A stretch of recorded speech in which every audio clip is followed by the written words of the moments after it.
그 좀 전에 금방 뭐 유형문화재, 무형문화재 얘기했잖아요. 그러니까 우리나라도 보면은 그 대대로 뭐 창소리를 내오신 분들 그 인간문화재 그렇죠, 그렇죠. 있잖아요. 주요 문화문. 예. 근데 그런 분들 이렇게 있듯이 북에도 있겠죠? 근데 북한은 그걸 우선 구분을 이렇게 해요. 물질 유산, 비물질 유산.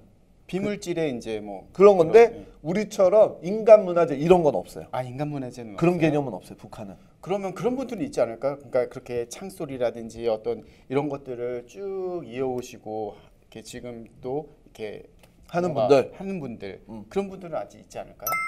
그러니까 뭐 있는지 없는지까지 내가 모르겠지만 지금의 북한에서는 그렇게 정말 아주 대표적인 그런 어떤 기술이나 뭔가 이런 걸 가지고 있는 사람들을 왜 인민 배우니 이런 형태의 공군 배우니 이런 약간의 좀 칭호는 있어. 근데 우리처럼 무슨 인간 문화재 또는 유형 문화재, 무형 문화재 뭐 몇 호 뭐 이런 식의 그런 개념은 북한은 없는 걸로 나타났어요. 그러니까 그게 왜 그러냐면 당과 수령이 모든 걸 다 전수해 준다는 쪽이기 때문에 그래서 무슨 연구소 뭐 이런 식으로 해서 거기서 연구받고 거기 있는 박사들이 전수해 주는 시스템이지 우리나라처럼 개인 재산처럼 지적 재산처럼 인정해 주는 스타일은 아니에요. 그럼 그게 아주 윗세대들은 그런 것들을 지금 뭐 창소리 이런 것들을 하신 분들이 이렇게 뭐 어떤 후배나 이런 것들을 이렇게 전승하고 이렇게 뭐 이렇게 계승하고 했던 것들은 사실은 희박하겠네요. 오히려 더 그러니까 정확한지는 모르겠으나 그 자료를 더 많이 모아놨죠. 그쪽은. 아, 자료를 모아놨어. 그러니까 거기는 항상 전수해주는 기록을 다 남겨서 그 다음에 딱 해요. 그러니까 용가리가 갑자기 나는 뭐 장구를 치고 싶다. 장구 칠 수 있는 게 아니에요. 정해지면 죽을 때까지 장구만 배우는 거예요.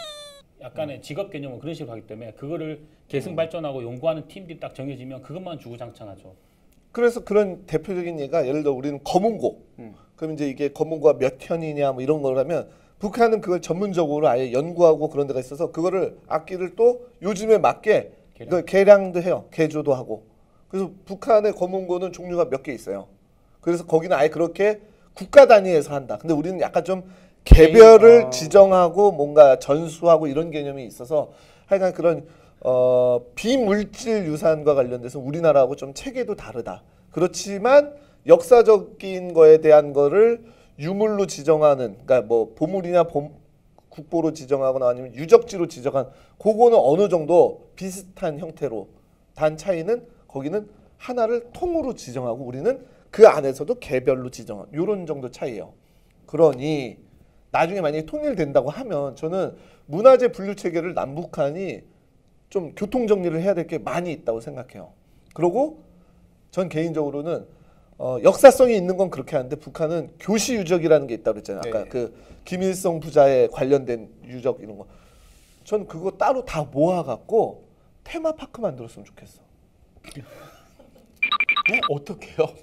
난데없이 테마파크에서 나는 지금 그러니까 모르겠어. 무슨 얘기냐면 예를 들어서 북한에 있는 그 김일성 부자 관련된 동상, 수많은 무슨 뭐 벽 그 뭐라고 그래 조형물. 뭐 이런 거 그때 얘기했어요. 난 그런 거는 그대로 놔두나 싶은데 난 그러지 말고 그거를 훼손하지 말고 어디다 다 모아놓고 좀 약간 소름 돋을지 모르겠지만 나는 그거를 좀 약간 이런 뭐 공원이나 뭐 이렇게 만든다. 그래서 소위 그 왜 홀로코스트 같은 데를 우리가 기념하고 있지 말아야 돼. 것처럼 약간 좀 이런 우상화와 관련된 정말 인류가 좀 가지 말아야 될 길에 대한 무슨 그런 걸로 해놓거나 그러면 어떨까 하는 생각이 우선 하나 들었고 아까 얘기한 문화재 분류 체계는 나는 남북한의 그런 역사학자나 문화재 관련된 분들이 별도의 체계를 나는 이제 만들어야 된다고 생각해. 그리고 북한도 우리나라와 마찬가지로 세계 문화유산에 등재된 것들이 있어요.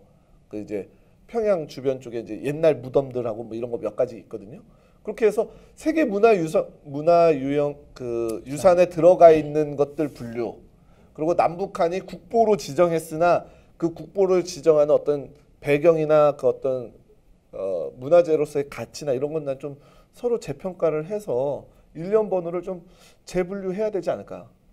저는 그거를 그냥 현재처럼 북한 1호, 남한 1호 이런 식으로 가는 건 조금 조정이 필요하다고 생각이 들어요.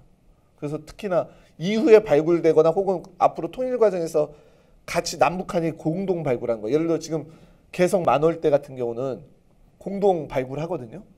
지금 북한이 어쨌건 유엔 제재나 미국의 제재가 있지만 거기 발굴과 관련된 장비 반입이나 이런 거는 유엔에서도 예외 항목으로 승인했단 말이에요. 그래서 거기서 뭔가 나온다. 그럼 난 이거는 우리 모두의 유산이니까 북한 등재, 뭐 남한 등재 이게 아니라 그냥 우리 모두의 유산으로서의 그 어떤 좀 공동이 한 건 별도 분류로 이렇게. 그럼 약간 문화재 분류 체계가 좀 몇 개가 좀 공존하다가 어느 시점에 정리되는 단계가 오지 않을까. 그럼 그 얘기는 다시 이제 종합해 보면 현재 남쪽에 있는 국보와 보물들, 북한에 있는 현재 국보와 보물들은 그대로 두고 그대로 쭉 가고, 그다음에 이제 함께 공동 발굴한 그것은 그 좀 별도의 별도의, 네이밍을 예. 분류 체계로 가고 그러면서 이제 만약에 남북한이 통일되고 그러면은 이제 아까도 얘기했듯이 유사한 걸 굳이 또 이렇게 하지 않으니까. 근데 다만 북한은 아무래도 지역적 특성 때문에 고구려나 고려 유적이 상대적으로 많아요. 그쵸. 그러니까 이제 그런 것들 중에 우리나라에 있는 것보다 더 대표성이 있고 그렇다면은 뭐 그 위상이 바뀔 수도 있겠죠. 뭐. 근데 그게 그냥 갑자기 뚝 잘라서 될 수 있는 게 아니라 여러 고증도 거쳐야 되고 하니까 그건 역사학자나 이 문화재 관리위원이나 뭐 이런 분들이 좀 그게 필요하겠죠.